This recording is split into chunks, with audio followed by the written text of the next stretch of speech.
I'm Emily Hamill from Hendricks Power in Avon, Indiana. Welcome to Along Those Lines.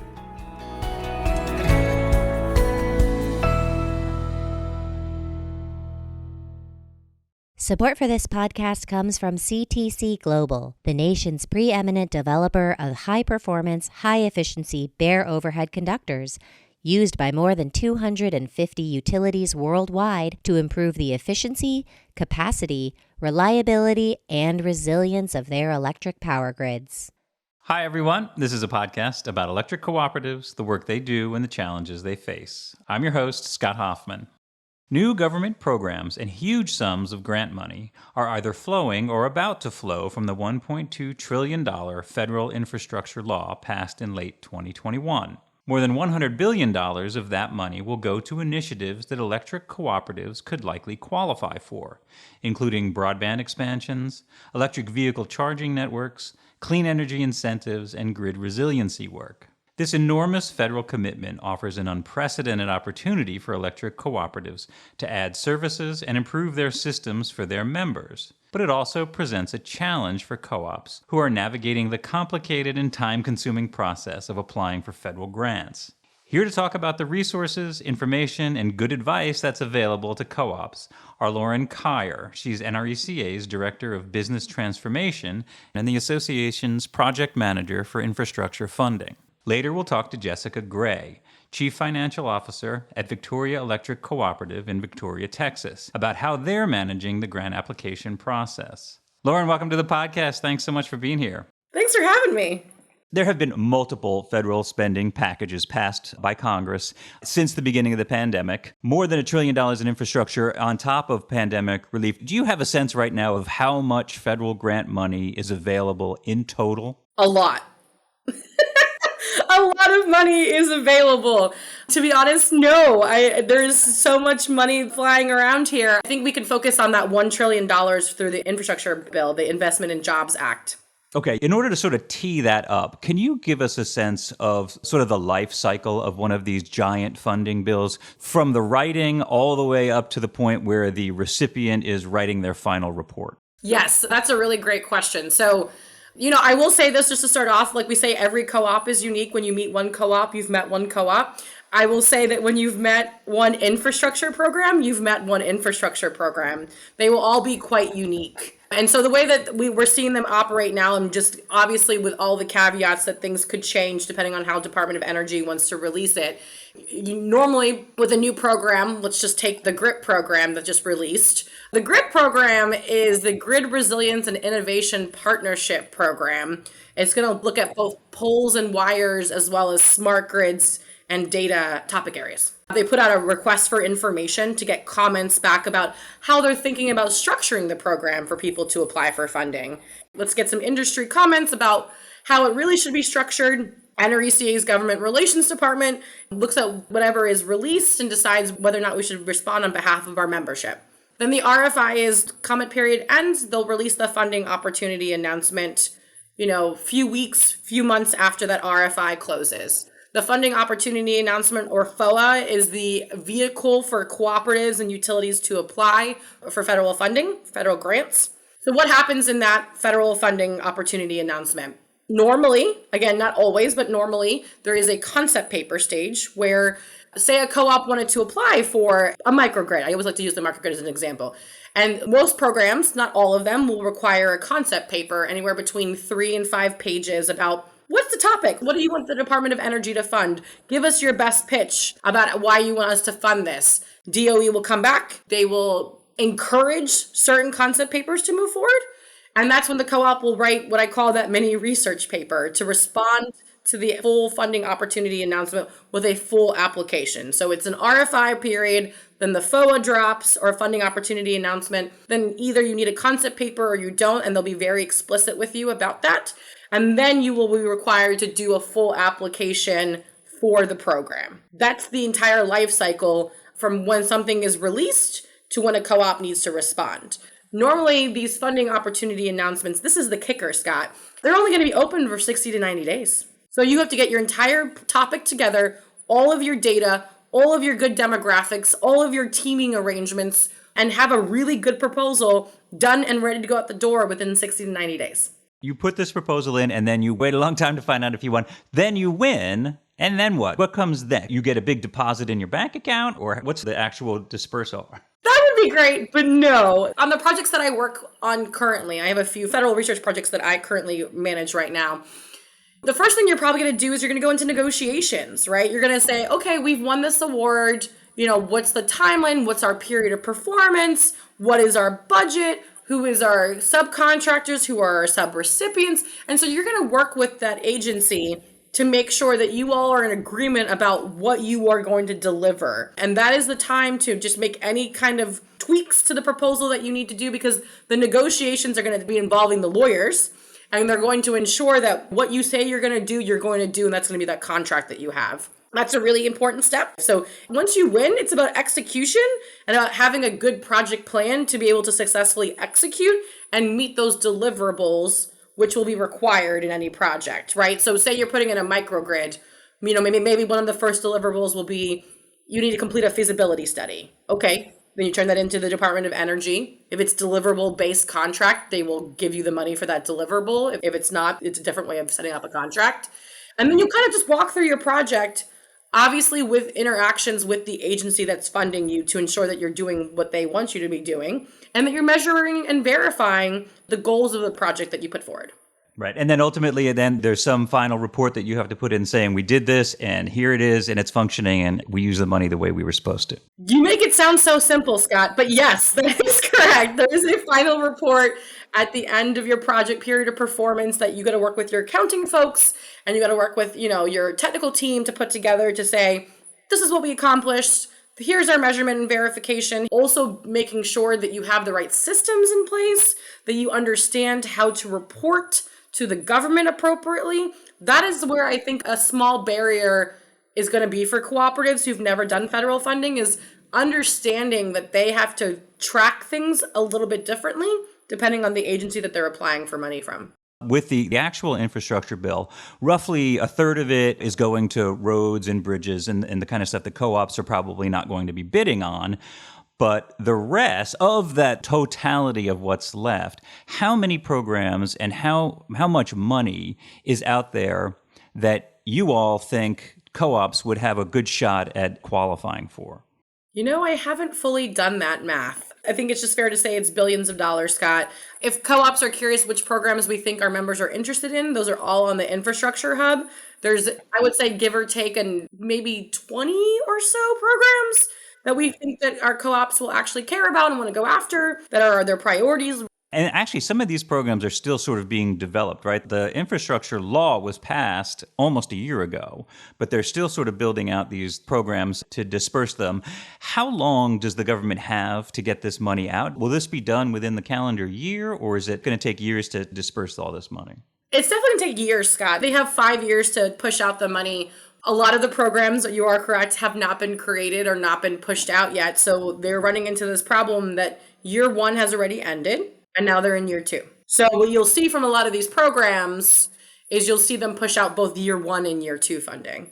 Is because they didn't push out year one in year one because they were still setting up the programs. So it's a 5-year cycle that these programs are being funded under, and we are in year two. Great. So in your capacity right now, you're trying to get co-ops to get their applications in and to figure out which of these programs they want to go after funding for. What are some of the things that you're hearing from the co-ops that you're talking to where they're saying, I don't know if we can do this. I don't think this is within our wheelhouse. We don't have the manpower. Are there things that are inhibiting co-ops from actually going ahead and doing this? Yeah, there definitely are. It's a new world, right, in federal funding, right? That's a whole new topic area for cooperatives. There's a lot of jargon and a lot of lexicon and a lot of rules that are required. So I think that just by itself, picking up pretty much a whole new topic area is going to be a barrier for cooperatives to apply. These applications, as I had mentioned earlier, are small research projects. So for a co-op that has limited resources and just worrying about keeping the lights on, writing a research paper in their spare time, if they have any, is going to be a barrier, which is why NRECA saw that as a problem or a challenge, maybe not a problem, a challenge. And that's why we have the grant writer portal, right? Where we will matchmake co-ops with grant writers who are limited resources, are constrained, or just need some help We'll help match make them with a grant writer that they can work with to focus on their actual day job, which is keeping the lights on while still going after that money. So one of the barriers, I think, is knowing how to write the application. And again, if you've never done this before, it's really hard to get started. Like, there's not a lot of templates out there about how to do this. And so that's kind of one of the things that NRECA has been working on is how do we create templates? How do we create resources for cooperatives that have never done federal research or gone after federal funding? How do we make it easier? How do we reduce those barriers? And so I would argue every resource on the hub is with that theme in mind. Lauren, you've talked about this as a sort of an onerous process. There's no way to sugarcoat it. It's not easy. But you have mentioned a couple things that are on coop.com. You talked about the infrastructure resource hub, talked about the portal for finding people to help you write grants. Talk about some of the other stuff that's available to co-ops, because I think the main thing they're going to want to hear out of this is, yeah, we know it's hard, but we know we also have somebody in our corner at NRECA to help out. Yeah, I think the next resource that I would want to steer our members towards is the guidebook, the Infrastructure Bill Funding Opportunities Guidebook. It's digital. It's on our infrastructure hub. That is a great place to say, I don't know where to start. You want to start somewhere? I would start by reading that guidebook, because that guidebook is going to give you some basic information, some small vocabulary lesson, and I apologize for that, but there was a lot of acronyms in federal funding, so putting those acronyms out there for our members is very important. What's also a really great resource is Dr. Stewart's 30-minute webinars every month. She is a wealth of information when it comes to federal funding, and listening to those 30 minutes is going to keep you up to date with what is going on in infrastructure. If the only thing you can get to in a month on infrastructure is listening to those webinars, you're going to get a lot of information about what is coming down the pipe. And that Dr. Stewart, that's Emma Stewart. She's NRECA's chief scientist. That's correct. Yes. Okay, so all of this money is getting dispersed, over the next 5 years, as you said. What does this sort of lead into? Where is this all going? Yeah, that's a really great question. We've been hurrying up and waiting a lot.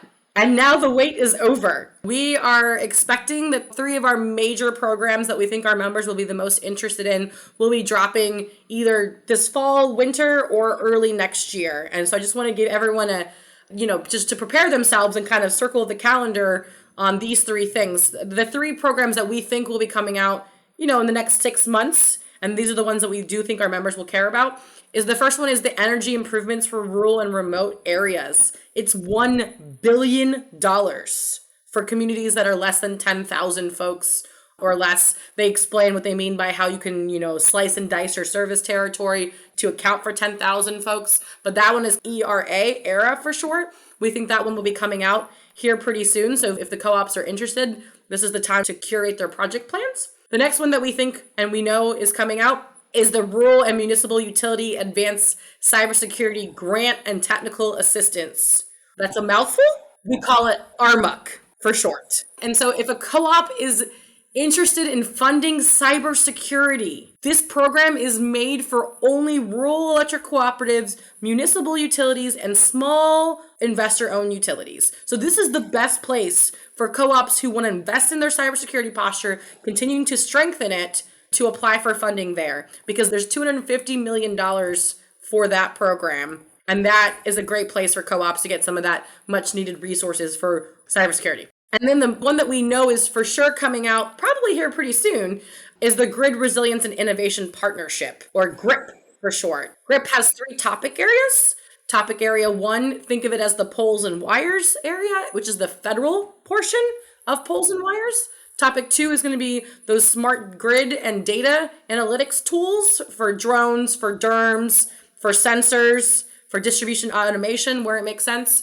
And then the third topic area, which we are not eligible for, is for additional R&D in this space. And so those 3 programs are coming out here probably pretty soon. And those are the ones that we think our members really should be aware of, be ready to jump on, and be thinking about which one of their projects ideas could fit into that. This is a fascinating time. I wonder if you could just sort of give us a sense of, there have been big federal funding programs before, but this one is not only gigantic in terms of the dollar amount, but in terms of the many different areas that it's trying to shape, the economy and the landscape on. What would you say the end game for this is? Why is it so important that co-ops go for this funding now? Is this as transformative as it seems? I think so. I think that this is the biggest investment in our infrastructure in my lifetime and probably a lot of folks' lifetime. And, I think that co-ops, they're small, but they're mighty, I like to say. And sometimes, some extra resources are never a bad thing. And so I think for co-ops who want to go after this money and who think it makes sense for their cooperative, there is a huge opportunity space to fund some of those projects that were nice to have, but maybe not necessary or critical at that point in time. I think that this could really add a level of resources that our co-ops just have never seen, to be quite frank with you. It's the best opportunity that they're going to see for this type of funding for decades. For a generation, yeah. Well, Lauren, your energy is infectious on this. I'm so glad you came on and sort of gave us this lowdown. And good luck going forward. I know you got a busy couple of years ahead of you. Thanks, Scott. Appreciate you. Let's pause here for a word from our sponsor. And when we come back, we'll talk to a co-op leader who has some good advice for fellow grant applicants. NRECA's Along Those Lines podcast is supported by CTC Global Corporation, who is committed to helping America's electric co-ops build a modern grid using high-performance and energy-efficient bare overhead conductors. CTC Global's ACCC conductor can not only double the capacity of existing lines using existing structures, its improved efficiency reduces line losses associated with CO2 emissions to help the environment and reduce utility and consumer costs. The ACCC conductor has been proven at well over 1,000 projects in more than 60 countries. I'm Ryan Hall from the Montana Electric Cooperatives Association. You're listening to Along Those Lines. Welcome back. Victoria Electric Cooperative has already started applying for broadband funding from programs within the federal infrastructure law. To talk about that process, we have Jessica Gray. She's Victoria's Chief Financial Officer and the person who's been spearheading the co-op's grant writing efforts. Jessica, welcome to the podcast. Hi, Scott. Thank you. We're happy to be here. Okay, so Victoria EC has applied or is in the process of applying for federal infrastructure grants. Can you give us a sense which programs you're looking into getting funding from? Sure. So the first one we're really looking at is the IIJA BEAD program, which is the Infrastructure Investment and Jobs Act Broadband Equity, Access, and Deployment Grant. So there's about $42.5 billion in federal funding that'll be administered by the states. So a lot of the states are working towards or have already set up their application and grant process. So we're waiting for Texas to finalize those. We are also working with our county to hopefully get some of the ARPA funds, which was the American Rescue Plan Act, the Capital Projects Fund that was allocated money for broadband there as well. And then we also have the USDA Community Connect grant on our radar, which hopefully will have another opening next year. So there's a lot of money floating out there. Yeah, a lot of acronyms too. Yes. And have you all at Victoria been through this federal grant process before? I think most co-ops are sort of familiar with the RUS loan program, but these federal grants are sort of a different animal altogether. Is this something you're relatively familiar with, or is it all new? We are still in the early stages of applying for these grants. A lot of them are just opening or just the kind of preliminary drafts of the applications and guidance coming out. But we have worked with our school districts to submit some E-rate fundings. So that's administered by the Universal Services Administrative Fund. So kind of the same platform, just a different application. You still have to go through the RFP and kind of prove your experience and history with the project. We have also worked through several FEMA grants through Hurricane Harvey and the Hazard Mitigation Grant Program. So again, kind of just reading the requirements and making sure you're aligning your application accordingly. And then we have also worked with our school districts to obtain funding through the Emergency Connectivity Fund, and that was to build high-speed broadband access to students and staff throughout the district, especially during the pandemic when they were doing all the remote learning, just trying to close that homework gap. We talked to Lauren Khair earlier. She was quite honest about how daunting this process of applying for federal grants can be. But she was also very optimistic about, the ability of co-ops to sort of rise to the challenge. Victoria is not a huge co-op. You have about 24,000 meters, somewhere around 80 employees, I think you said.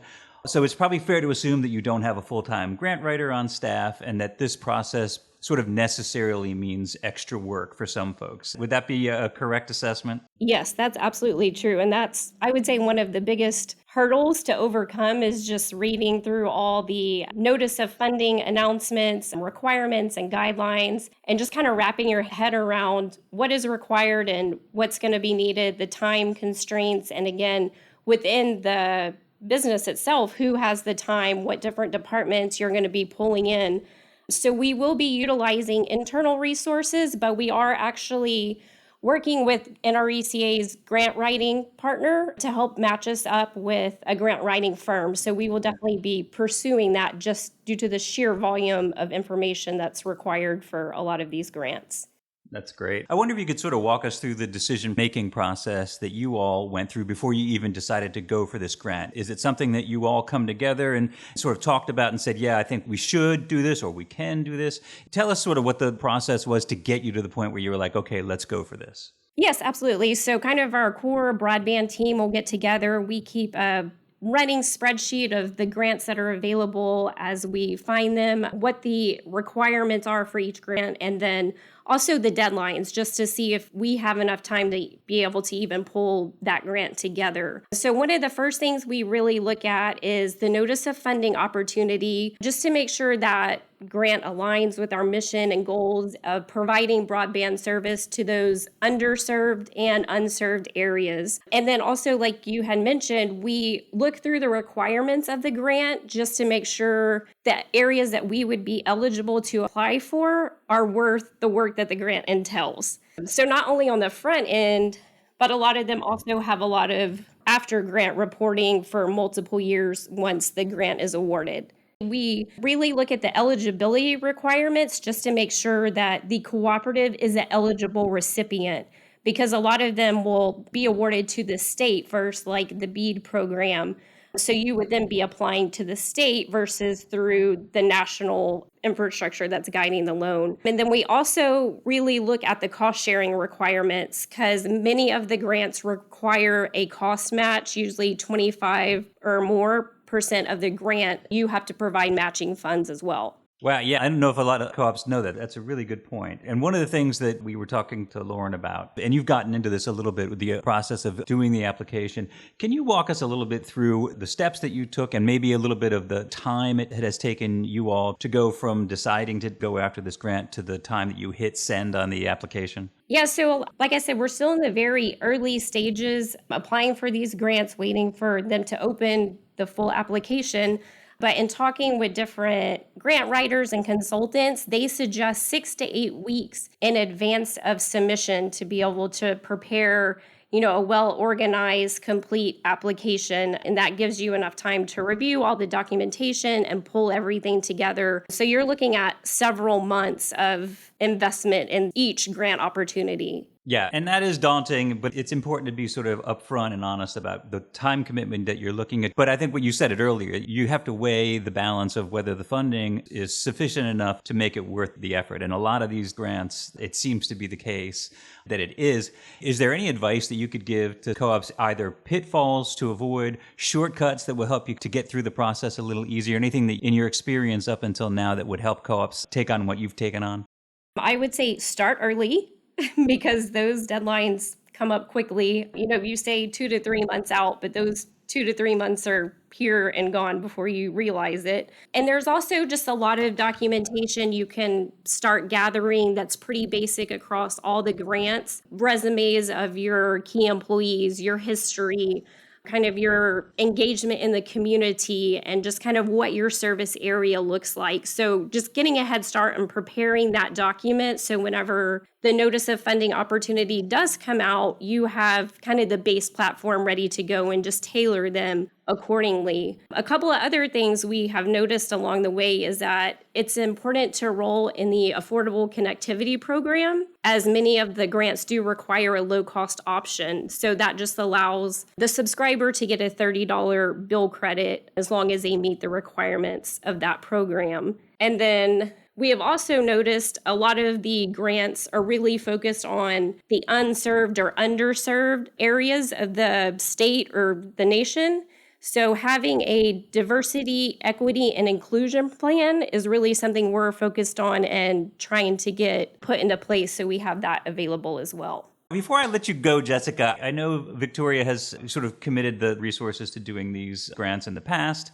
You're putting a lot of effort into it now. Can you sort of philosophically talk about why it's important to utilize these funds in the way that they're intended, and why co-ops are particularly good at not only qualifying for these grants, but actually putting them into practice the way they were meant to be done?